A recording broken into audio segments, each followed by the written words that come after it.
Hello and welcome to Easy Does It, the only show where easy really does it. That's not my slogan. Got to come up with a better slogan. Anyway, I think we might be in a situation where the Bears accidentally win on Sunday, and it's long overdue. It would be nice to see the Bears come away with a win. Uh, I'm not saying the Bears are better than the Lions right now. However, divisional football is a different brand of football from all other kinds of football, right? You got your, when it comes to regular conference head to head games or even interconference head to head games, it's just not played at the same speed. The teams don't know each other as well. And the Bears and Lions, obviously, they've already played this year.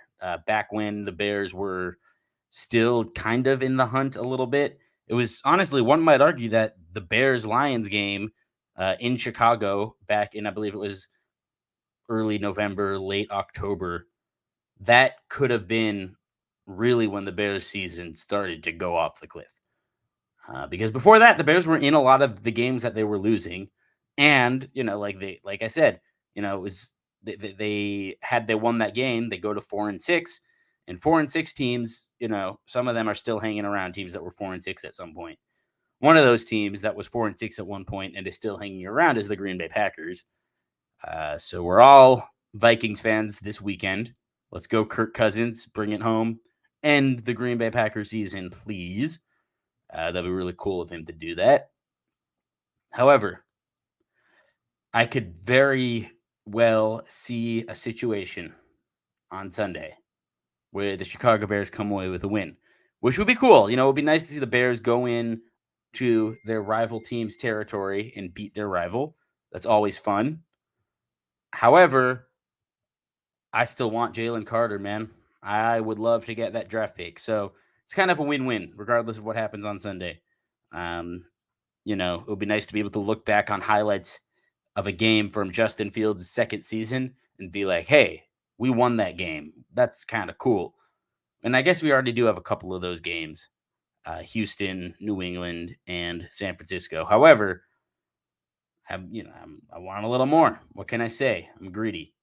Well, I'm greedy, but I also understand, the draft is the most important thing. And the Bears are also, we are in play. Let me repeat, the Chicago Bears are in play for the number one overall pick, which is super exciting because that increases their chances of trading back and still being able to get some of these amazing young players and, you know, really not losing much ground. We could still get Jalen Carter and trade back and have the number one overall pick. Although it would be a tough scenario. Although, in order for that to happen, the Houston Texans will have to win one of their last two games, which is a tall order because one, they're not very good at football, and two, well, they play the Jaguars, who are probably going to win. I think the Jaguars will beat Houston, and then they go to Indianapolis. So that one that could go either way. I wouldn't be surprised if Houston comes away with the win there. I really wouldn't be. I think if everything falls into place, meaning if the Bears do find a way to lose these last two games, Houston should win one of their last two, meaning they should win their Sunday, January 8th game against the Indianapolis Colts, who are bad. They are so bad at football. You think the Bears are bad? At least they have like a young, exciting quarterback. The Colts are bad. Just very, very bad. But yeah, I mean, we got a lot of really exciting football ahead of us. Not Bears football necessarily, although it's always fun to watch uh, Justin Fields and this team. It isn't so bad, but we do. There's just a lot of very exciting NFL football all across the league. I want to talk real quick just about I want to touch on the some of the things that other Chicago teams have done recently. Most notably, the Bulls coming away with an overtime victory against the the Milwaukee Bucks yesterday. Always feels good to beat the Milwaukee Bucks because, for one thing, Grayson Allen is a dirty, cheap, annoying player, and it's nice when his face is less smarmy than usual. And two, I mean, I like when the Bulls win because they're they are one of my favorite basketball teams. I have two. I root for the Bulls and I root for the Memphis Grizzlies because I grew up in Memphis my whole life. Frank, thank you for noticing the mic. It is I don't remember what brand of mic it is. I do think it was an Amazon mic. It's not a Bluetooth though. It's plugged into USB. And I think it's more, Bulls colors than Blackhawks colors, but I guess, it's kind of tomato. Oh, I got some viewers now. That's nice. I'm up to 4 viewers. That's really cool. Well, look, basically just to kind of sum it up where we're at, my wonderful viewers. Do I like LeBarbie James? LeBarbie James.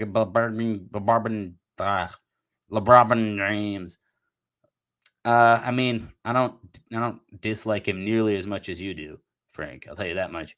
I don't like him either, though. I think he's annoying.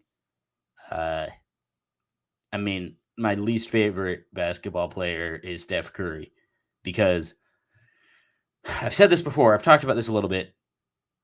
I root for the Bulls. I root for the Grizzlies. I don't have one over the other. It's like picking a favorite child.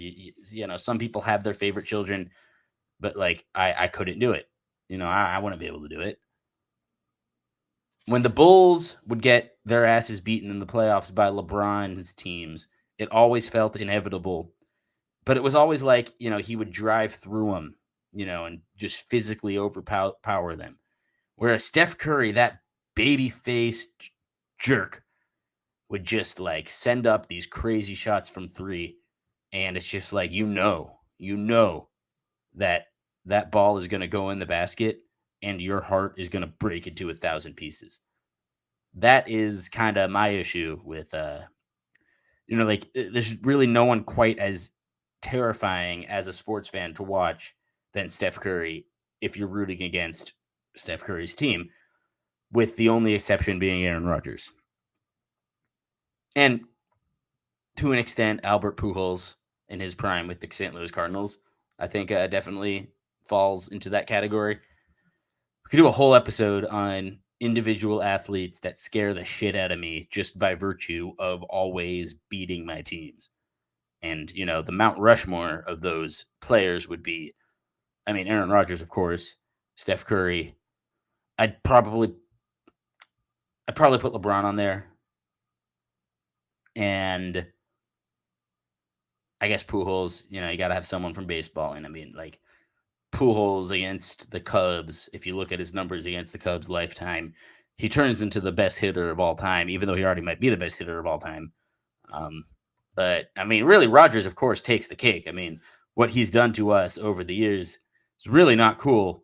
Should not be legal what LeBron has done to the what Aaron Rodgers has done to the Chicago Bears. If LeBron played football, oh, man, I don't even want to think about that. Anyhow, moving on. That's enough about LeBron James. Why am I talking about some dude on the Lakers? The Lakers aren't even good. They're not even exciting. They're kind of exciting. I'll give them that. But this is not a Lakers podcast. This is a football podcast for the most part. Although I do want to shout out the Bulls, of course. Big win. Always fun to beat Aaron Rodgers, minority owner of the Milwaukee Bucks. I take the little victories anywhere I could get them. And the Bulls have not been playing great this season. But every time they win, it's can't complain. It's nice. It's nice. So right now, we got, every team's going to be playing week 17. I think all the bye weeks are done. So I want to go into my predictions for these games. I'm pretty sure last week, or 2 weeks ago, rather, I did not get to do my predictions last week. I was sick. But 2 weeks ago, I did okay with my predictions. Not as great as I did in previous weeks. But, I do have the intel because I know everything about everything.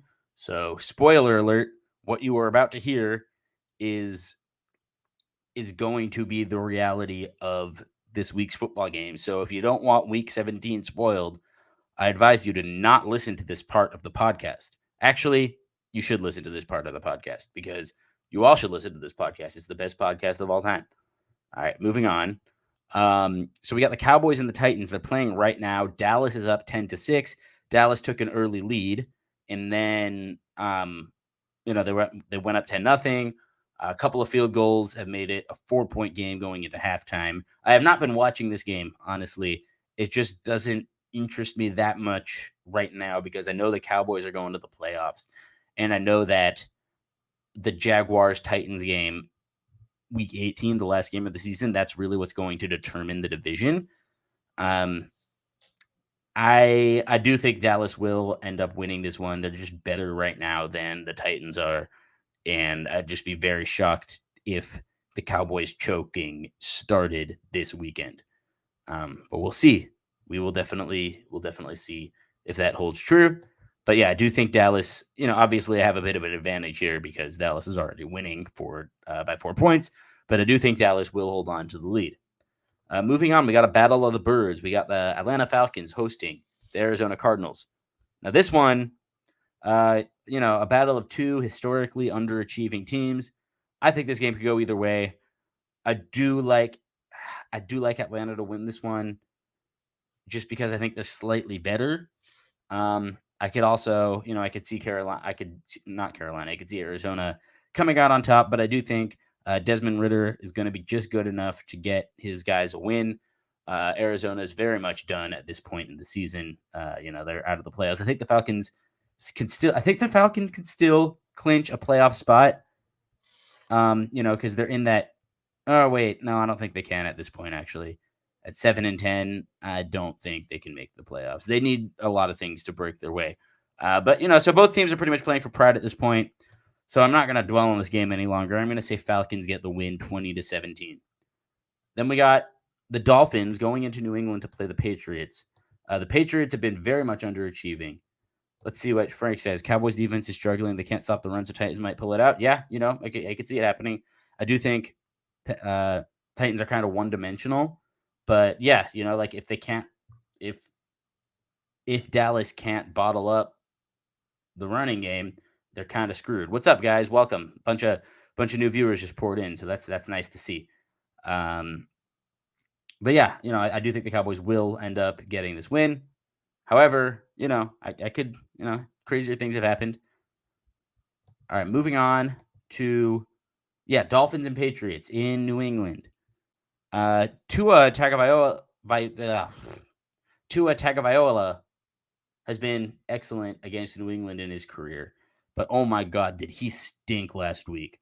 Tua was bad last week. And I think Tua is a pretty average quarterback in general. I think his peak is about Kirk Cousins.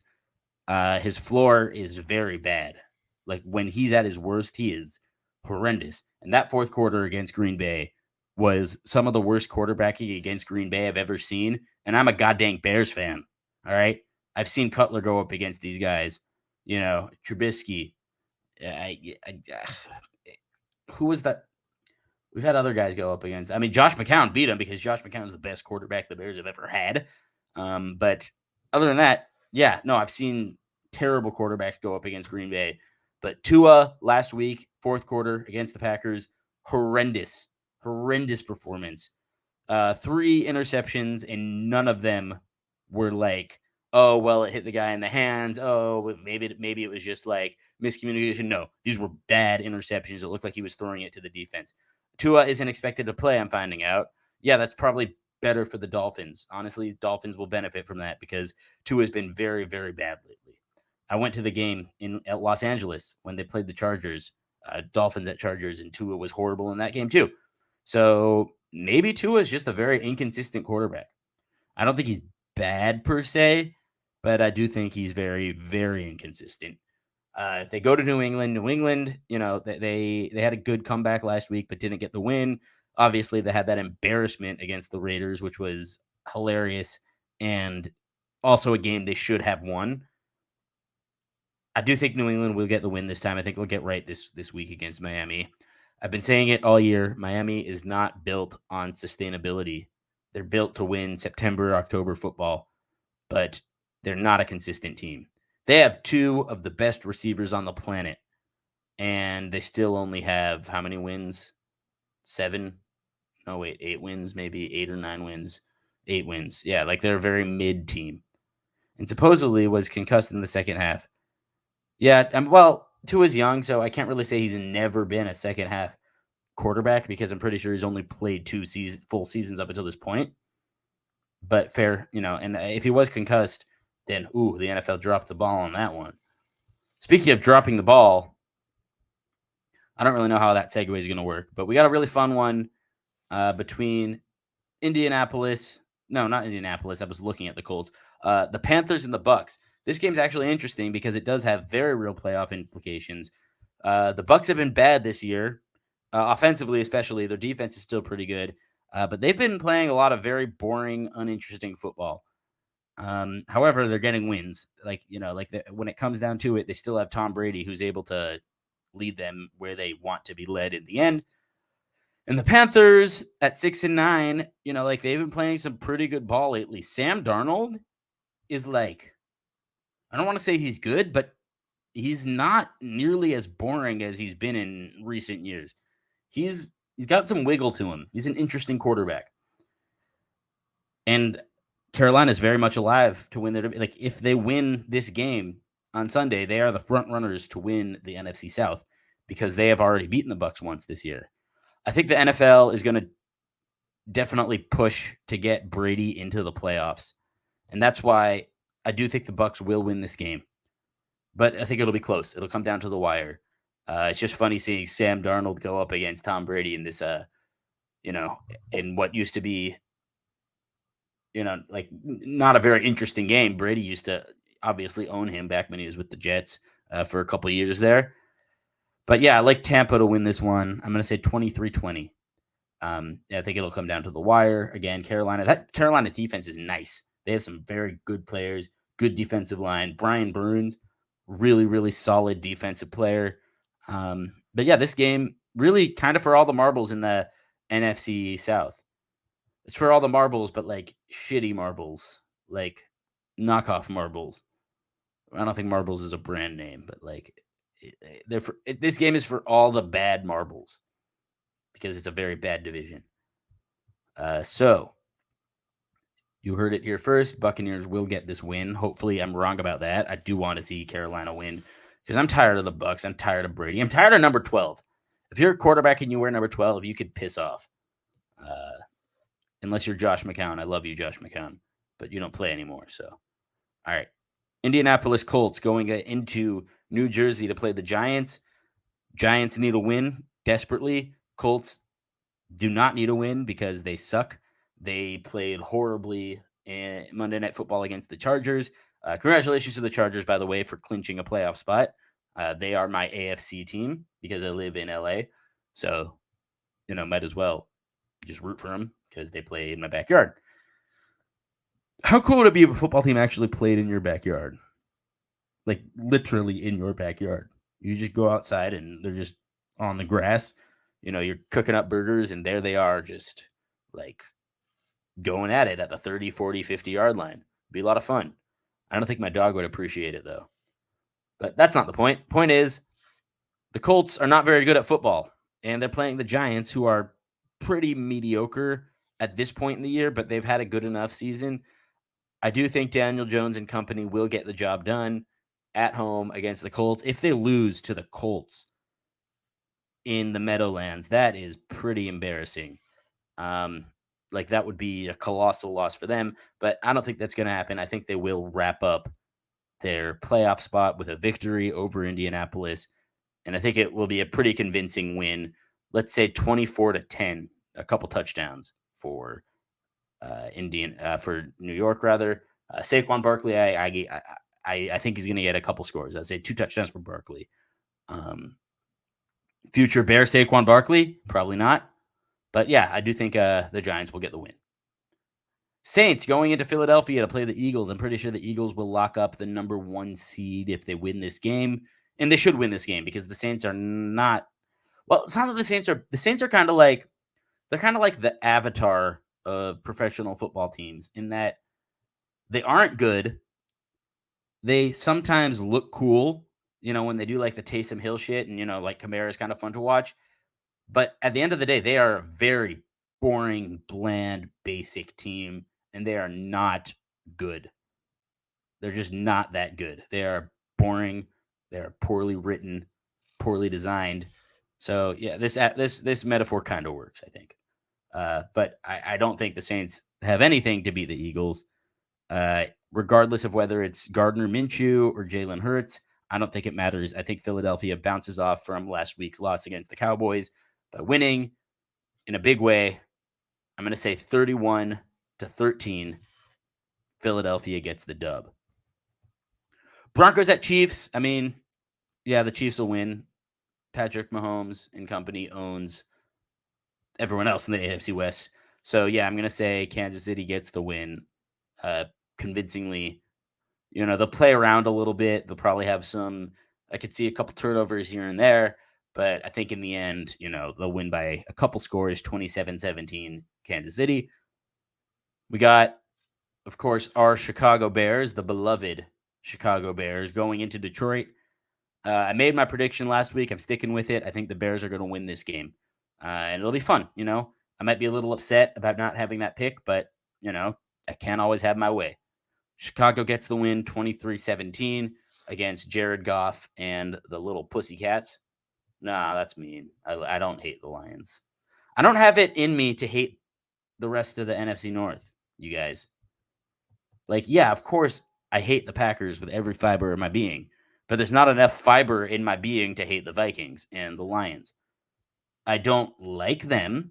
I don't go out of my way to root for them, but I don't hate them. I'm pretty neutral about them. As a matter of fact, I kind of like the Lions, not even going to lie. When they don't play the Bears, I'm pretty carbon neutral about Detroit. I just want them to, I don't want to, I want them to lose sometimes, but, I wouldn't mind seeing them get some, have some success in the future. I'd much rather the Lions be a formidable rival to the Bears than the Packers in the future. Like, I want the Packers to just fall off a cliff and, win one game every year. And that one game comes against, like, I don't know, the Rams or something. The Rams are pretty bad now, so they just came to mind. Or maybe the Cardinals. I don't know. But I guess, yeah, I don't hate the Vikings and the Lions like some Bears fans do. I'm just like, pretty neutral about the Vikings. And, like I could sympathize with the Lions as a Cubs fan, someone who grew up watching the Chicago Cubs, like some of those teams were so bad, but you got to admire the loyalty of those fans. And that's kind of how I feel about the Lions. I admire the loyalty of a Detroit Lions fan because I know what it's like to root for a team that is so abysmal. Speaking of teams that are so abysmal, oh man, we got the Browns going into Washington to play the Commanders, two very, very bad football teams. And by bad football, wait, let me take that back. Not bad football teams, bad football franchises. Just very, very poorly run organizations. Obviously, the original Cleveland Browns in 1995 moved to Baltimore after that season, became the Ravens. The Browns were reborn in 1999. These Browns, the new Browns, but they were reborn as ghosts. And ever since they were reborn, they have sucked. Minus, until Baker Mayfield came into the picture and they were able to get some wins. Eventually, they even won a playoff game back in the 2020 COVID season, which it counts. Football COVID counts, I'd say. I don't think baseball COVID counts. I don't think NBA COVID really counts. It kind of counts. But football COVID, definitely, like that whole season, that counts. I could go into that conversation in a different episode about what COVID stuff do we actually count. But Browns at Commanders, two teams like and the Commanders, they've been a clown show for as long as I can remember. The first NFL game was Washington, was back when they were the Redskins.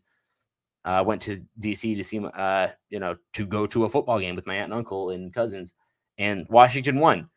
And it was like their fourth or fifth win of the season. And it was very late in the season. So it was like they were not good. They've never really been very good. Like they've had their good seasons here and there, but really just terrible ownership. Dan Snyder's a not a good man.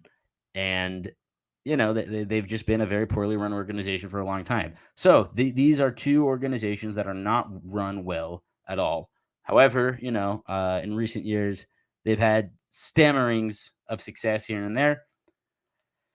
Right now, the Commanders have a lot more to play for. I believe the Browns are out of it. Deshaun Watson has not looked very good since coming back from his suspension for doing a bunch of horrible things.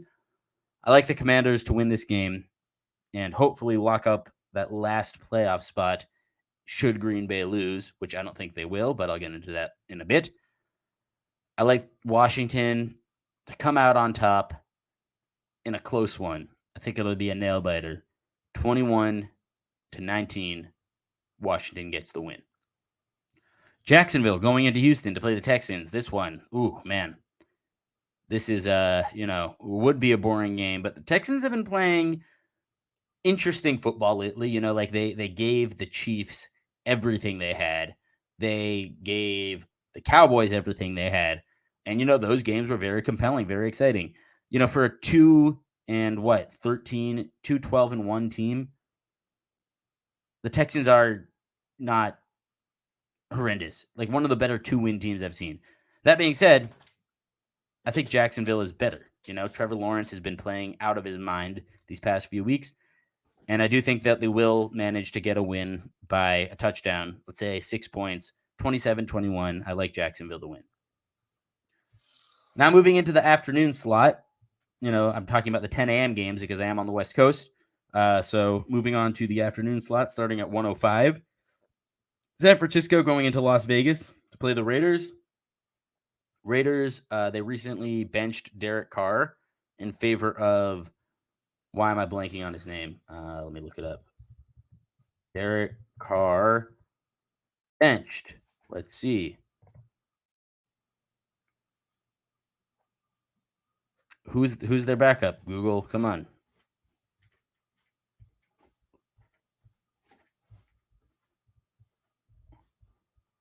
Someone want to comment it? Someone wants to let me know.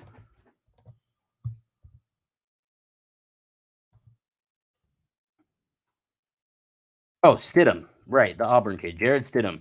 Yeah, I mean, I don't know if you ever watched Jarrett Stidham play football, but it's not great. It's not fun. Josh McCown. Woo! Josh McCown. Yeah, in case you can't tell, this is a very pro Josh McCown podcast. I love Josh McCown. One of my favorite all-time football players. That dude has played for like 12 different teams. If we could ever get Josh McCown on this podcast or any anything on Chicago sports on Chicago Clubhouse Network, that would be amazing because I just think the world of the guy. Also, apparently he's a really good basketball player, great point guard, based on what I've read. But that's neither here nor there. But anyway, we got Jarrett Stidham starting, the great Jarrett Stidham. I like watching Auburn football. I got a lot of friends who like Auburn. He was decent at Auburn, but in the NFL, he's been very, very bad. So, yeah, I don't really see a scenario in which the Raiders win this game. I think that they're really, by benching Derek Carr, they're very much admitting that they aren't good. They aren't ready for the playoffs. And, I mean, this Niners defense is insane. It's one of the best defenses we've seen. I think San Francisco will handle the Raiders pretty easily. I'm thinking to the tune of like 2, 3 or 4 touchdowns even. I'm going to say 34. Or no, I'll say 31. I'll say 31-9. The Niners get the win. The Jets going into Seattle to play the Seahawks. The Geno Smith revenge game. This should be a lot of fun. Well, actually, it shouldn't be that much fun. It'll be a pretty boring game, but I do think Seattle gets the win. Let's say 27-20 in a pretty solid game. 12th man comes to play. The Vikings going into Green Bay to play the Packers. Boo. Hopefully Kirk Cousins is able to deliver a victory. I do think the Vikings are the better team, but Aaron Rodgers is a fucking wizard. So, yeah, Green Bay should. At home, I do think Green Bay should take care of business. And a very fun game against the Vikings. These teams usually split. And the Vikings won week 1, if you remember. This week, I do think the Packers are a slightly better team than they were back in week 1. Christian Watson's been a very good receiver for them. Hopefully, they just beat the shit out of each other, and they're both like they're both pretty worn down by the end of it. I think the Vikings lose to Green Bay 30-27 in a thriller. Honestly, it should be a great game. And then the Rams at the Chargers, Battle of Los Angeles, should be a lot of fun. Should be a great game. Well, actually, I don't know if it'll be a great game. Well, no, I think it will be a great game because it is the Battle of LA. I might go to this one. That might be kind of fun. I got to support the two blue and yellow Los Angeles teams. Interesting that they have the same color scheme. I do wonder if they're going to go with the neutral field or if they're going to make it like a Chargers game, kind of like when the Lakers play the Clippers, they turn Staples Center. I mean, when it's Lakers at Clippers, they turn Staples Center into a Clippers floor, and when it's Clippers at Lakers, they turn Staples Center into a Lakers floor, even though it really always is a Lakers floor. This one, I mean, the Rams kind of dominate LA football, although really there's probably more UCLA and USC fans than fans of either of these teams out in LA. But I do think that they'll make it, they'll Chargers it up for sure because it is technically a Chargers home game. But I'd like them to make it a neutral field. That'd be cool.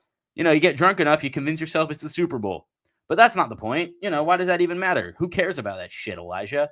Well, I do. But I think the Chargers get the win because they're better at football right now. But I do think it's a close game. This game also doesn't matter a whole lot because either way, the Chargers will be playing a postseason game on the road, and the Rams draft pick actually belongs to the Lions. So, as Bears fans, we kind of should root for the Rams in this game. But as a Bears fan who has the sensibility to have a second favorite team, yeah, go Chargers. I do hope the Chargers get the dub. And I think it'll be a really fun one. Rams have been playing pretty well. Baker Mayfield's lit a spark. I'm going to say the Chargers win 27-24, and they win in large part because Khalil Mack makes some plays. Former Chicago Bear. Speaking of former Chicago Bear, we got the Steelers, not led by Mitch Trubisky, unfortunately, led by Kenny Pickett, going up against Roquan Smith in the Baltimore Ravens. Sunday Night Football, Ravens already have a playoff spot. I believe the Steelers are still fighting for their playoff lives. Let's find the playoff picture real quick, actually. I do believe the Steelers still can make it. They're just hovering at 7-8 right now. Yeah, they're on the bubble. They're considered on the bubble.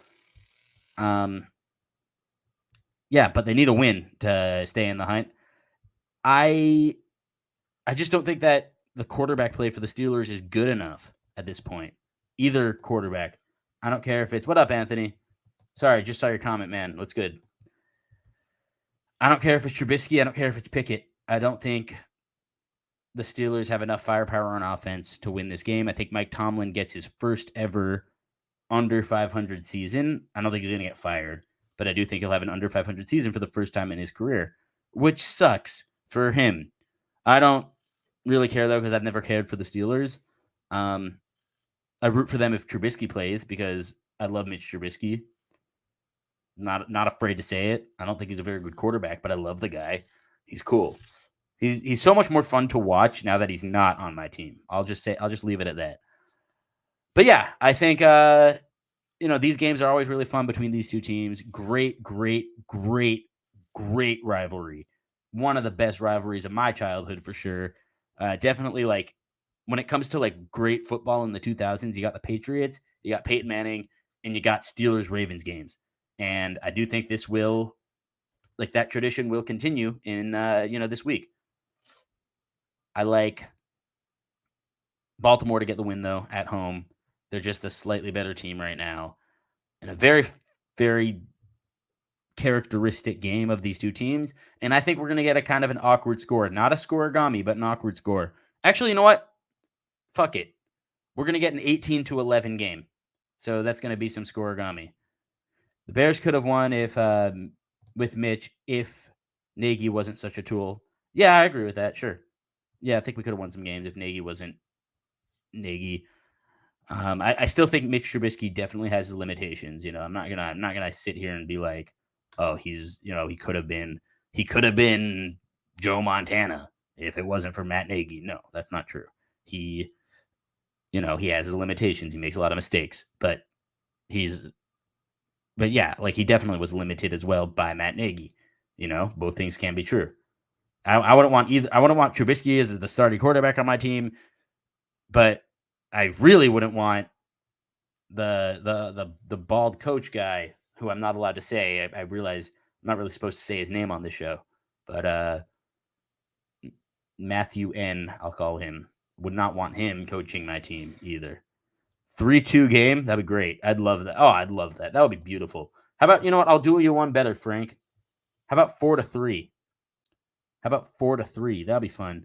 In NFL history, there's only been one game that's ended with 4 points. And I think it was in, what year would it have been in? Yeah, 1923. It was the Chicago Cardinals losing to the Racine Legion 10-4. Other than that, we never had a game end with 4 points. That'd be cool if we got that on Sunday night. I don't think we will, though. I do think we will get a scoregami, though, in the form of 18-11. So we did have a scoregami last week, too, when the Bengals beat the Patriots 22-18. Kind of weird that there's never been a score 22-18 until, last week. That's insane. But yeah, it happened for the first time. So congratulations to Cincinnati and New England for, accomplishing something that's never been done before. So yeah, 18-11. Baltimore gets the win. I don't really love Kenny Pickett. I'm sorry. 2-2 ending in overtime. That'd be funny too. Yeah, I'm not a big Kenny Pickett guy. Sorry. Just, never really loved him. Yeah, 2-2's never happened. 3-2 has happened twice. The first ever 3-2 NFL game was between the Dayton Triangles and the Cleveland Indians. So just do with that information whatever you want, but that's just the reality. I'm on the Scoregami page right now. That's how I know all these things.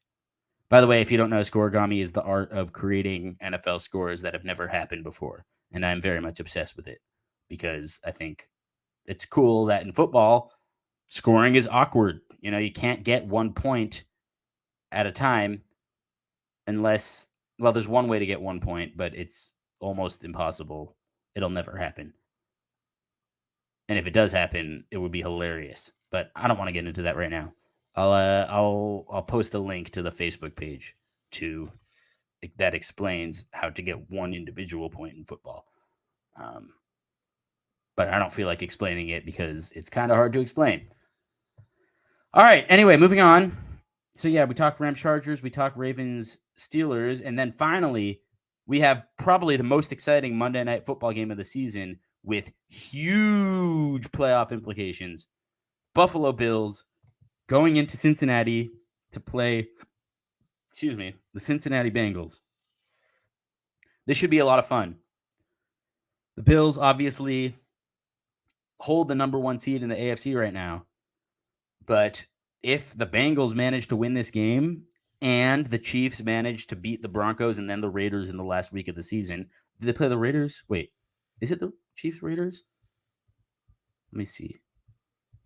Yeah, Chiefs Raiders last game of the season. Then the Chiefs will finish with a better record than Buffalo, and they'll get the number 1 seed. However, if the Bills are able to come out on top in Cincinnati, the Bills will get the 1 seed. Or at least they're still in line for the 1 seed. They might need, they're still in line for the 1 seed. They'll just need to win one more game against the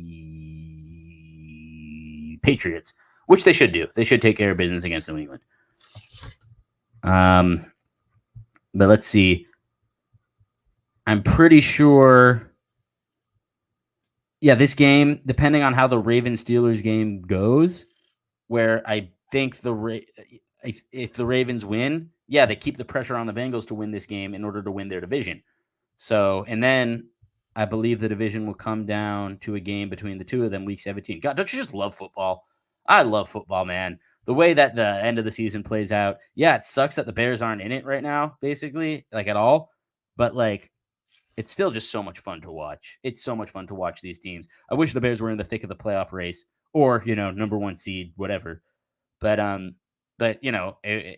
even if they're not, I will be gladly consoled by just watching some very, very good football between, a lot of really fun AFC teams. I think the Bengals, it's tough.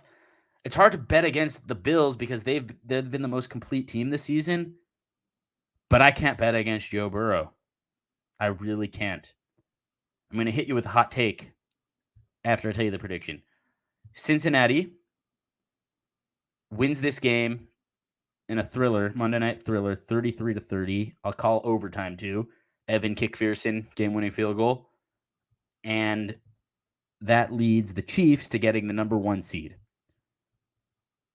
And it puts the Bengals in much better position to win their division, although it'll come down to the final game between Cincinnati and Baltimore, because both teams it'll be 12-4 Bengals against 11-5 Baltimore.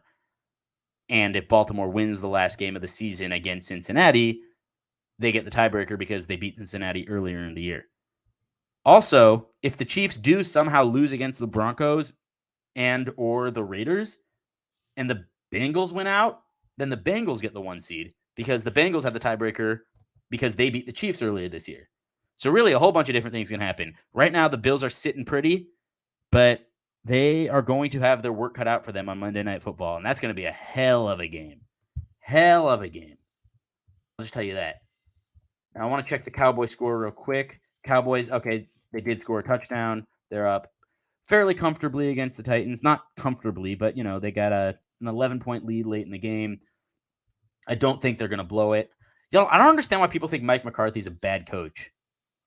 Like, all he's done in Green Bay is win a bunch of football games and a Super Bowl. But if you've won 1 Super Bowl, it doesn't count. If it's for the Packers. I'll say that. That's fuck you, I make the rules. But yeah, I don't understand that hate. Like, I don't understand why people hate Mike McCarthy yet love Sean Payton. Well, actually, I do understand. It's because Mike McCarthy's fat and funny to make fun of because he's fat. That's my honest theory. Sorry if you disagree with it. But in reality, if you look at the records, very similar. I think Sean Payton's got a slightly better record. But look, both of them won Super Bowls, 2009, 2010, with Hall of Fame quarterbacks at the helm. Both of them have made many, many playoff games since then, and both of them have lost in a series of heartbreakers since then. But when Mike McCarthy loses, it's, oh, he choked. But when Sean Payton loses, it's, oh, man, that was a heartbreaker. Just saying. I think it has something to do with their individual charisma.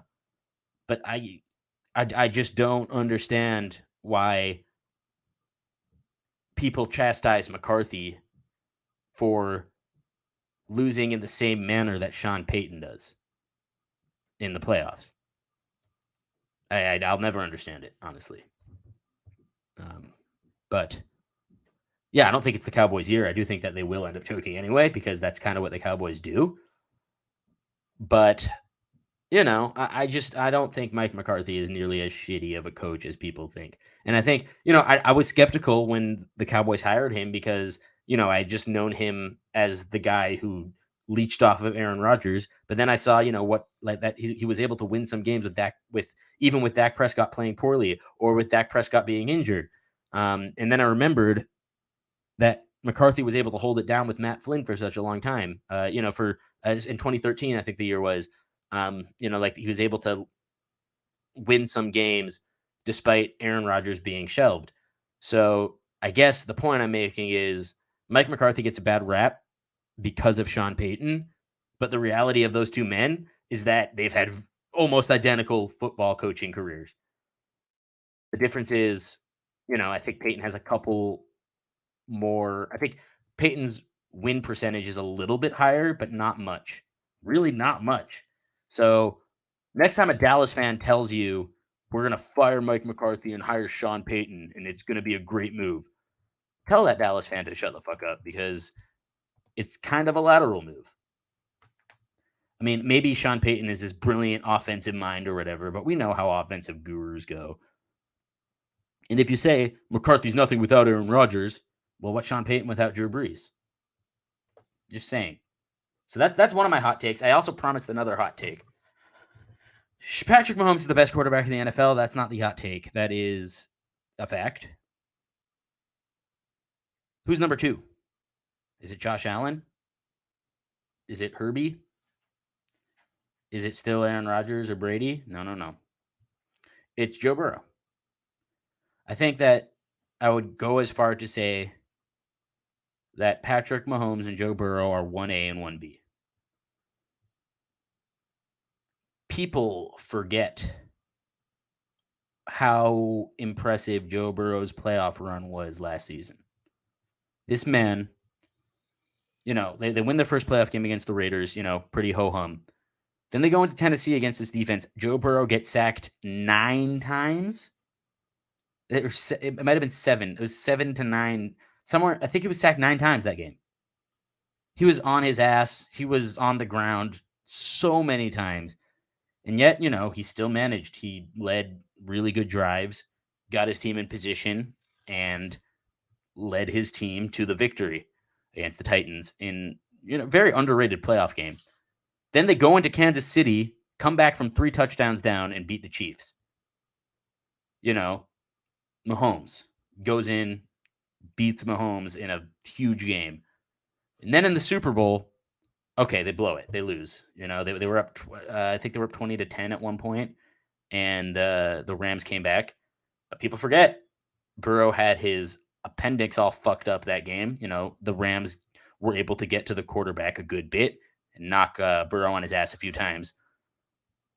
Also, am I really supposed to hold that Super Bowl against him when the defense he was going up against included Aaron Donald and Von Miller? Aaron Donald and Von Miller were on the same defense, you guys. Like, I don't understand how any quarterback survived against them.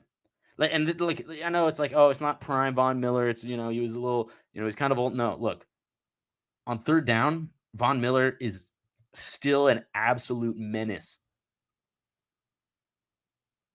I can't hold that against him. And also they had Jalen Ramsey and Eric Weddle, 4-time All-Pro, very well might be in the Hall of Fame. He's brought in, as a kind of like a mercenary late in the season to help that Rams team.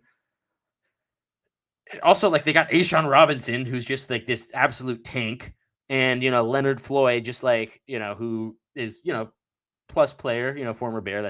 I really bring him up because he's a former Bear. He's not amazing, but that whole defense was amazing. That Rams defense was unbelievably good, and Joe Burrow stood in there, held his own.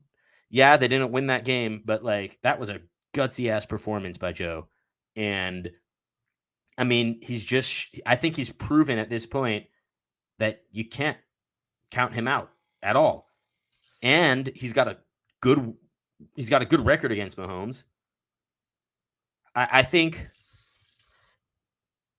Mahomes is 1A, Burrow is 1B, and the distance between the two of them is a lot closer than a lot of people think. That is my hot take. It might not be the hottest take, I'm realizing, but it's still Mahomes is good for the wow plays.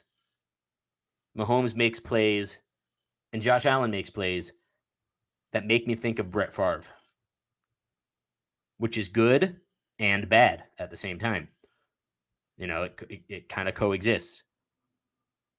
I wasn't old enough to watch early Favre, in the mid-90s. I was born in 96 when the Packers had their Super Bowl run. So all I really have is NFL Films highlights and, games to go off of. And he was amazing then. But then eventually he started to throw more and more interceptions every year. I could see Mahomes and Josh Allen kind of following in his footsteps. But Joe Burrow,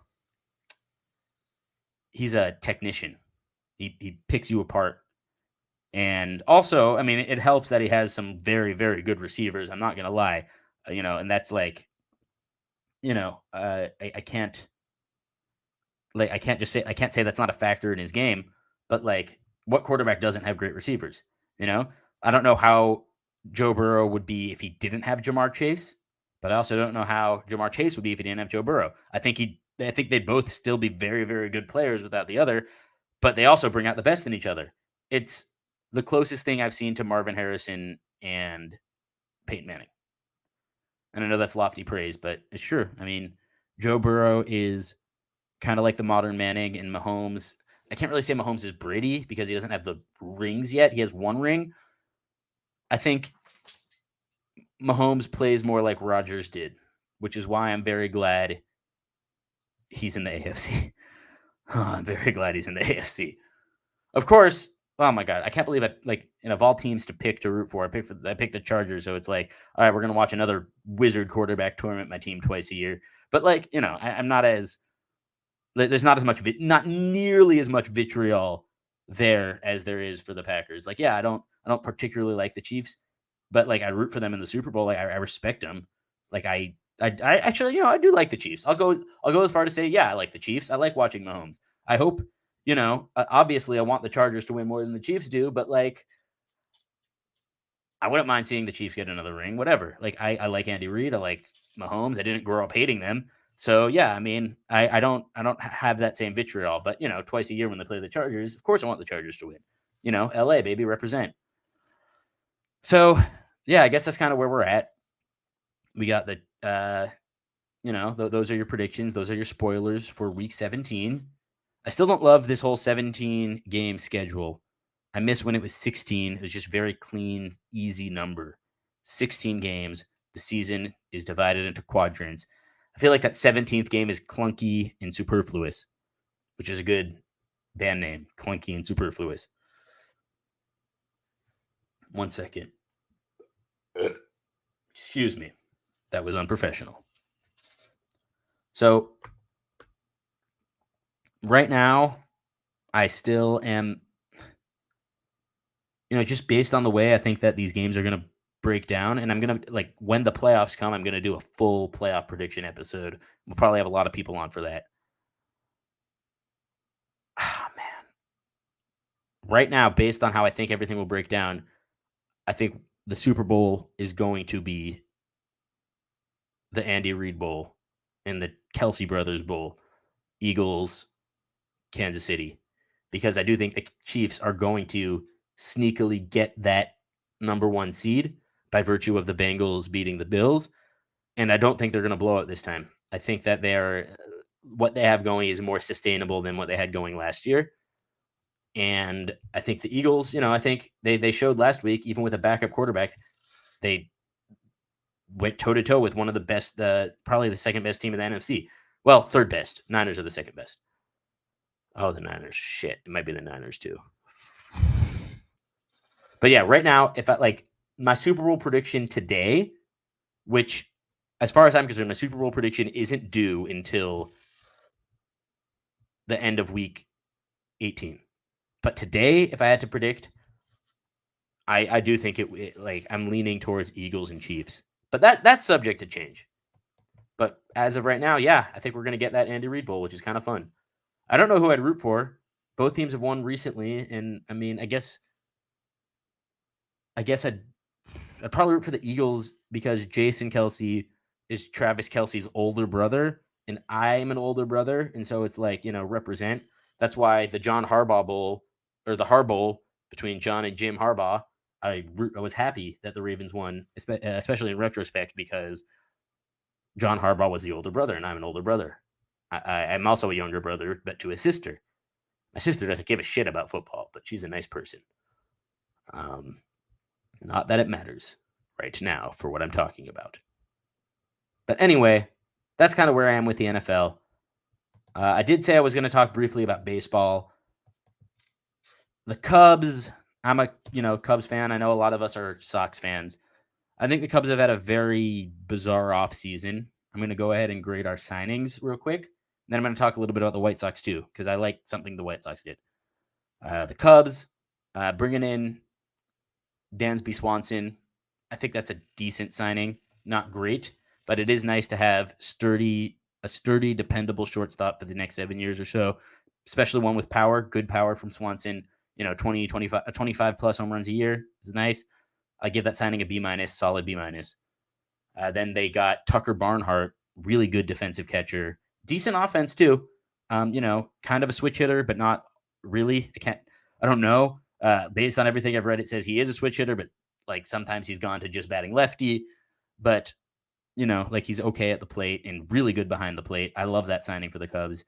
But I only give it a B because I think letting go of Wilson Contreras and letting him go to St. Louis was the dumbest thing the Cubs could have ever done. Like that was so friggin' foolish to let a guy of Wilson's caliber go. Because Wilson is the guy. It's an old cliche. You love to have him on your team and you hate to play against him. And I am not going to like playing against Wilson Contreras for a very long time. That was the worst move by the Cubs this offseason. I think their best move is probably bringing in Cody Bellinger on a 1-year deal. It's a lot of money for 1 year, but Cody Bellinger in his prime was an amazing player. I mean, I'm talking one of the best players in the National League. MVP Bellinger, he was amazing. I think, on a prove-it deal, I think he's going to be quite good for Chicago. I think we're going to be very happy with his production this season. Also, his defense is excellent. So, we also Jameson Taillon. I can't pronounce his name. I never heard it said. I've only read it. Starting pitcher, Cubs brought him in. He's a solid, number 3 starter. Can't complain about it. I give that signing a B. Just a good move. He'll be decent depth. The Cubs are just becoming very boring. I'm going to say that. Like, that's kind of where I'm at. It's like, and yeah, baseball's boring in general, but and I don't think boring is a bad thing. But if you're not winning a lot of games and you're boring, then it's like, why am I watching? Why am I even watching at this point? Which is why, talking about the White Sox, bringing in a guy like Andrew Benintendi, really solid contact hitter, could hit to all fields, lefty bat, good glove, fast, he's got pretty good speed. 75 mil over 5 years, lots of money. Worth it, though. I think that's absolutely worth it. For, he'll fit right in that lineup. Like, I think that's a very good move for the White Sox. I think this next year, Chicago baseball will be a little bit better than it was last year, like for the Cubs and the White Sox, which is good because I am a Cubs fan, but I like both teams. I'm not going to lie. Like, I want baseball in Chicago in general to be good. So I want the White Sox to do well. I was happy in 2005 when they won the World Series. Genuinely, authentically happy for that team. I think the White Sox right now are just more fun than the Cubs. You still got Timmy Anderson, you got Dylan Cease, just like a absolute wild card on the mound, but a bona fide ace. I think it was the strikeout king this past year. Might need to double check that, but excellent pitcher. And the White Sox are just very, very fun, and the Cubs are just like, they're forfeiting. We don't want Javi Baez. He's too eccentric. He's too, he doesn't make all the plays. He's too, he strikes out too much. He's not fundamentally sound. Whatever. We don't want Wilson Contreras. He doesn't play good defense. Whatever the fuck that means. How do you measure the defensive metrics of a catcher? I guess, based on how well a pitching staff performs. Fair. Okay. But still, Contreras isn't just a catcher, he's a ball player. He's a DH. He can play first base very well. He can play left field. And the Cardinals will love having a guy like that. But the Cubs don't want him. Cubs don't want a guy like that. He's too much. He's too emotional, wears his heart on his sleeve. They don't like that. No, we want Bellinger, a nice fundamental player. It's the quiet part out loud. Dansby Swanson, too. Very fundamentally sound player, very sturdy player, gym rat, scrappy guy, whatever you want to call it. I like Dansby Swanson. I think he's a good signing, like I said. And same with Bellinger. I think that actually is a quite good signing. At the same time, I don't love the direction the Cubs are going in because it does feel like they're building a very boring team. And I understand that from a GM perspective. But as a fan, I want to see fun. I tuned in to every Cubs game when Javi Baez was with the team because I knew every game something crazy was going to happen. He was going to make an unbelievable play. He was going to get to a ball that he had no business getting to, and he was going to make a great throw. And Wilson Contreras, same. He had that kind of infectious energy that was great in the clubhouse, and I wish he was a part of this rebuild process. But instead, and he will be a part of the rebuild process, but he'll be doing it in St. Louis, which sucks. The good thing is Chicago baseball, both Chicago teams play in central divisions that are not very good. So with that in mind, I do think both teams will remain competitive for a while. But, it's just, I guess, different eras. It's definitely kind of a changing of the guard. Oh, Skylark99. Hello. That's an interesting question. I don't think you've ever commented before, but let's see this. Sorry, off the subject. Do you think the Bears should hire Vic Fangio as a defensive coordinator, both working together, and then if Jim Caldwell could be QB coach? Well, I don't really think the Bears need to make a change at QB coach necessarily. I think that the proof is in the pudding with Justin Fields that he made improvement between this season and last season, right? And that's what we wanted to see. And he's improved every week this year too. We've seen steady improvements between September Justin, October Justin, November Justin, and now December Justin. And I think that kind of shows that whatever they're doing in that QB room is very good. He is learning and growing and progressing. So I don't think bringing in Jim Caldwell is necessarily the move at QB coach. I also I think that's it's one of those things where it's it's just a name, right? It's a very good football name. I think Caldwell could be a head coach somewhere, absolutely. But just bringing him in to be a QB coach just for the sake of doing it, no, I don't think that's necessarily a good move. I don't think it's a bad move, but I don't think it's necessary. Vic Fangio as DC. Well, yeah, I'd love Vic Fangio. I'd love to bring him back as a defensive coordinator. However, it doesn't adhere to what Matt Eberflus wants to do on defense, and they actually do like what Eberflus wants to do on defense. I much prefer prioritizing that kind of 4-3 style of play, that cover 2. Because I think that's been shown to kind of work in today's NFL. You want to prioritize having a good interior pass rush, and I think that's what the Bears are going to make a point of emphasis this offseason. It's also wishful thinking that they're going to do that. Saying that about Caldwell because he's known for developing QBs like Peyton Manning, Flacco, Stafford, and having him if Getsy doesn't work out. Sure, no, that's a fair point. I don't think he developed Peyton Manning. I think Peyton Manning kind of developed on his own. But, the Flaccos and the Staffords, sure. Yeah, I think he definitely played a part in their growth and development. That's a fair thing to say. I still don't think it's necessary, though, because I do think that where the Bears are at right now is, on offense, is actually a lot better than people think. I think that, bringing in... I just don't think a QB coach matters as much as other people think. I think that the most important thing is having consistency. The same guys year after year, the same kind of system year after year. And that's why I wouldn't want to hire Vic Fangio right now, because you got these rookies, you got, these very young defensive backs in Brisker and Kyler Gordon, and Jalen Johnson's still pretty young, who have been learning this Eberflus system, and to just kind of switch to this 3-4 cover 3 type system from what they've been doing with Eberflus really doesn't. It's not in the best interest of those young players that the Bears have invested assets into. So I'd say, yeah, Vic Fangio, I'd love to have him as a defensive coordinator because he's a great defensive mind. However, right now, it's not practical for where the Bears are at. He has a place in the NFL for sure. I don't think that place would be with the Bears just because of everything I just said. If they did fire Eberflus, as JB was talking about on the last show, then sure, fine. Like then I guess you're cleaning house, and at that point, yeah, of course, hire Fangio.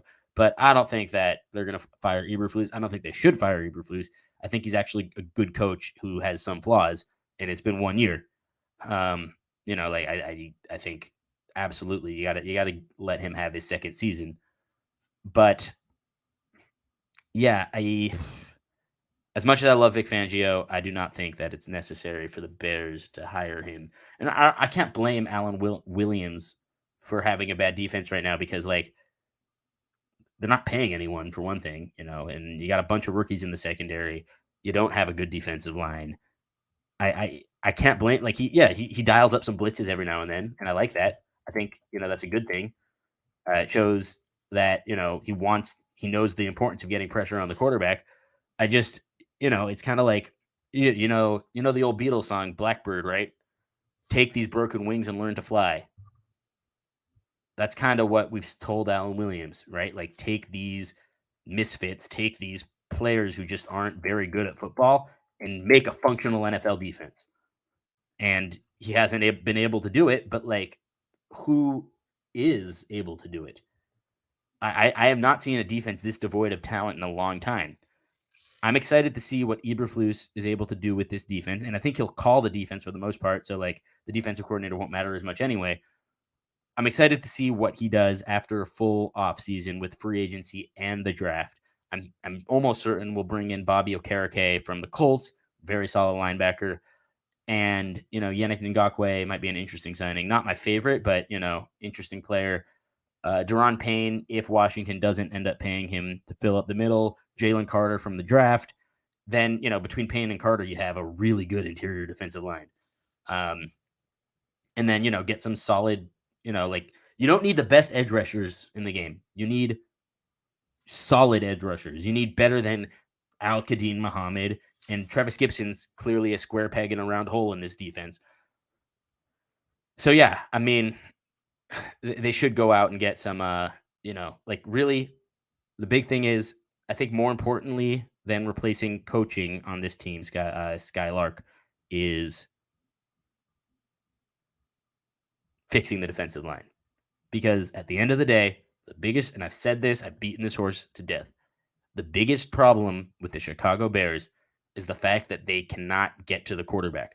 They need to find a way to get pressure on the quarterback, especially when you play in a division that we do with Kirk Cousins, Jared Goff, and Aaron Rodgers, all of whom are very cerebral, pre-snap quarterbacks with a lot of experience who, the only way to really beat them is to get after their ass. I think the Bears will win on Sunday because I think they'll kind of back into a win, but, like, it's going to be tough because Jared Goff does really well when he isn't pressured. Kirk Cousins, same way, does very well when he isn't pressured. And of course, Aaron Rodgers is a fucking wizard, as I've said on the show already. You got to get people who are going to get pressure on these guys. That is, like, the number one priority for Chicago. I'm hoping we get a situation where Myles Garrett is like, I want out of Cleveland. I'm bored here. Someone trade for me. And then the Bears just trade for Myles Garrett. But, that's more of like that's obviously a pipe dream. I mean, very obviously a pipe dream. But yeah, I think, like the main thing, we can talk about coaching all we want to, but we need dudes. We need dudes who could get after it. And, there are some guys in the draft, some guys who should hit the open market, but what we have right now is definitely not enough. But once we get those pass rushing dudes, year 2 for Kyler and year 2 for Brisker, we're going to see, I think we're going to see a very good defense between those two players and Jalen Johnson, playing for a contract. Like, at that point, we could even get by with middling, I should say, like average linebackers, because we're going to be able to get after the quarterback with the front four, and the secondary should be very solid. And I mean, oh my God, when we're able to get pressure on the quarterback and they have to throw quickly, I feel like Brisker's going to be all over the ball. And I think Eddie Jackson will, like he's had a kind of a renaissance year. Like, I really think the future is bright for this Bears defense. But, again, number one priority, get after the damn quarterback. And, you'll see, like, watch the playoffs. The teams that go the farthest, they always have at least a passable pass rush. Like, at least like if they don't have an amazing offense, they have at least a solid pass rush. Like, they're able to get there, especially on third down. And sometimes that's one player, sometimes it's, multiple players, but, the Bears, they really should prioritize building a juggernaut on the defensive side of the ball. Because on offense, Fields is going to keep us in games. That's for sure. Like, he's going to make plays. He's him. We have our quarterback. We really just need to figure out our defense at this point. I think I'm full of crap. I think I have to be just like some idiot who's full of crap. Please show up in the comments and tell me how I'm full of crap, because I genuinely want to know, because I have to be, right? I have to be full of crap, right? No, probably not. Yeah, Skylark, so true, no matter what, you need a defense, but I'm tired of having a defensive-driven team. Right, I get that, but we're not a defensive-driven team anymore because we have Justin Fields. That's kind of that's all there is to it. Like, I mean, yes, we have a defensive-minded head coach, but I don't think that's a problem necessarily. I don't think having like an offensive wizard is the right approach either, because oftentimes offensive wizards, they don't know shit about clock management. At the end of the day, the most important thing is having a quarterback who can play. And we have a quarterback who can play now. And that's why I think that, if we're able to get a defense to go with it, it's weird to say this because usually it's the other way around. But like, if we're able to get a defense for Justin Fields who can, make it so he doesn't need to run as much as he does, and we can make it so, 24 points a game is enough to win.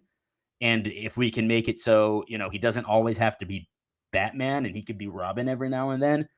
I'm not saying, yeah, obviously I want to build a great defense, but like, if we could even build like a top 15 defense or a top 10 defense, or just a defense that could, that is really, really good at rushing the passer, and that's it. We should be like, we should absolutely be favorites in the NFC next year. Like, favorites, at least to win the division. That's for sure. Because right now it's not that I want to build a defensive oriented team. I guess I kind of said that wrong. What I mean is the biggest problems on this team are defensive, not offensive. The offense is trending in the right direction. The defense is shit, plain and simple. Well, I've talked for about an hour and 15 minutes. That's a long ass time. So I think I'm going to wrap it up.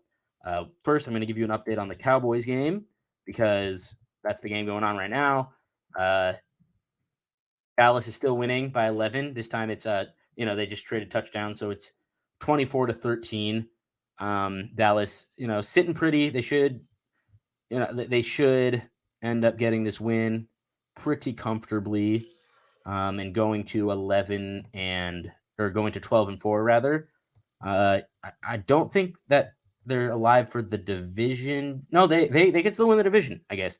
Interesting. I don't think they will, because I think the Eagles will wrap it up on Sunday, but that's, just kind of a fun fact. But yeah, I've been Elijah. I am Elijah. Easy, I should say. It's my name. Thank you for tuning in. Please tune in next week, for the start of the new year. We got a lot of fun things planned, including a much better studio and hopefully some really exciting guests in the near future. So I'm going to leave y'all with a video that I find to be quite funny. Well, what happened was that second game, we got our ass kicked, or the second half. We just got our ass totally kicked. We couldn't do diddly poo offensively. We couldn't make a first down. We couldn't run the ball. We didn't try to run the ball. We couldn't complete a pass. We sucked. The second half, we sucked. We couldn't stop the run. Every time they got the ball, they went down and got points. We got our ass totally kicked in the second half. That's what it boiled down to. It was a horse performance in the second half. Horse. I'm totally embarrassed and totally ashamed. Coaching did a horrible job. The players did a horrible job. We got our ass kicked in that second half. It sucked. It stunk.